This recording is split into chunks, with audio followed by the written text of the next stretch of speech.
और वर्धन करते हैं। विपिन जी हमारे बीच में हैं, वो इतिहास संरक्षण योजना के पदाधिकारी हैं और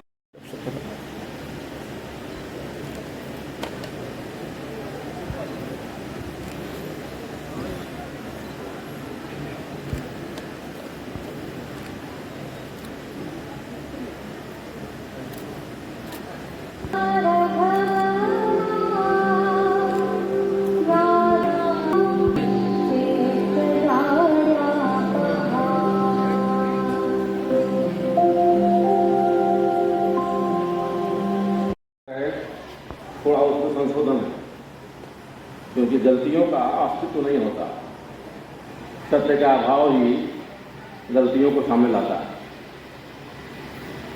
तो सही किया जा रहा है, गलतियों को निकालने का काम करने की आवश्यकता नहीं है।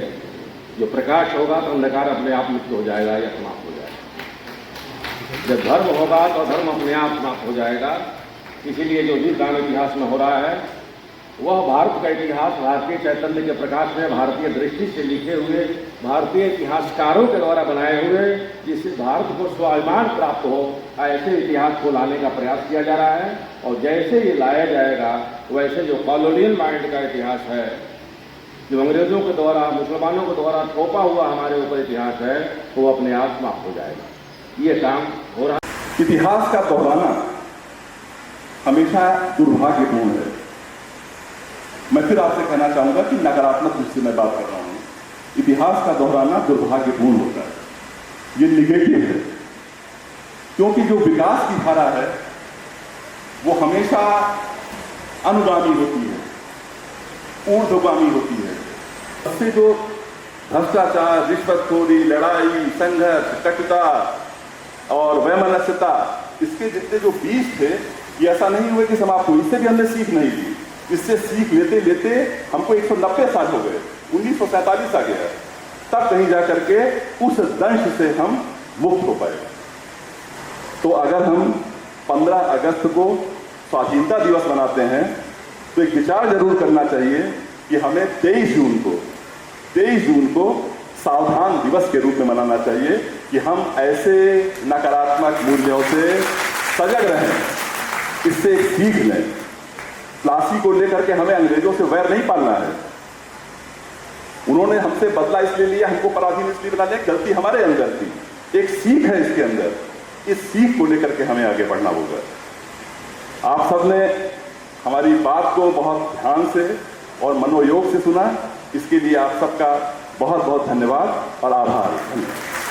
इतिहास का दोहराना हमेशा दुर्भाग्यपूर्ण है। मैं फिर आपसे कहना चाहूंगा कि नकारात्मक रूप से मैं बात कर रहा हूं। इतिहास का दोहराना दुर्भाग्यपूर्ण होता है, ये निगेटिव है, क्योंकि जो विकास की धारा है वो हमेशा अनुगामी होती है, ऊर्ध्वगामी होती है। अगर इतिहास आपको पीछे की ओर ले जा रहा है, आपको नीचे की ओर ले जा रहा है, तो फिर ये है। और देखिए, ये भी इसमें एक सीख है कि ऐसा नहीं है कि अंग्रेजी सेना बड़े यूरोपियन मॉडल पर डेवलप थी, उसके पास यूरोपियन शक्तियां थी, ताकत थी, स्ट्रेटजी थी।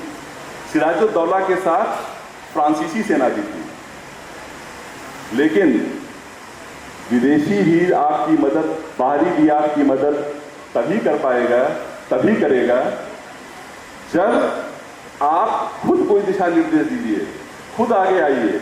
आप में अगर खुद फूट है, वैमनस्यता है, लड़ाई है, संघर्ष है, तो बाहरी शक्ति आके क्या मदद करेगी। फ्रांसीसी सेना भी वैसे खड़ी रही और हम उस युद्ध को हार करके हमने पूरे भारत का भाग्य अंग्रेजों के हाथ में सौंप दिया।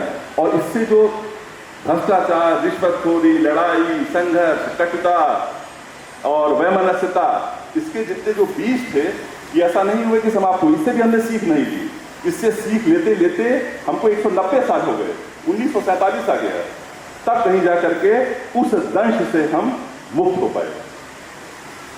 तो इस गोष्ठी से मेरा ये अनुरोध है कि प्लासी जैसी दुर्दशा केवल एक देश के साथ नहीं हुई थी। आज प्लासी के जो नकारात्मक पॉइंट हैं, लड़ाई, स्वार्थ, संघर्ष, एक दूसरे की टांग खिंचाई, विरोध करना, स्वार्थीपन, रिश्वतखोरी, ये आज भी हमारे समाज में प्रेवेलेंट है। हमको इससे बचने के लिए प्लासी को याद करना चाहिए। आज भी ये बहुत बड़ी खोट है हमारे समाज की, जिसको दूर किए जाने की आवश्यकता है। तो अगर हम 15 अगस्त को स्वाधीनता दिवस मनाते हैं तो एक विचार जरूर करना चाहिए कि हमें 23 जून को सावधान दिवस के रूप में मनाना चाहिए कि हम ऐसे नकारात्मक मूल्यों से सजग रहें, इससे एक सीख लें। प्लासी को लेकर के हमें अंग्रेजों से वैर नहीं पालना है। उन्होंने हमसे बदला इसलिए लिया, हमको पराधीन इसलिए बना लिया, गलती हमारे अंदर थी। एक सीख है इसके अंदर, इस सीख को लेकर के हमें आगे बढ़ना होगा। आप सबने हमारी बात को बहुत ध्यान से और मनोयोग से सुना, इसके लिए आप सबका बहुत बहुत धन्यवाद और आभार।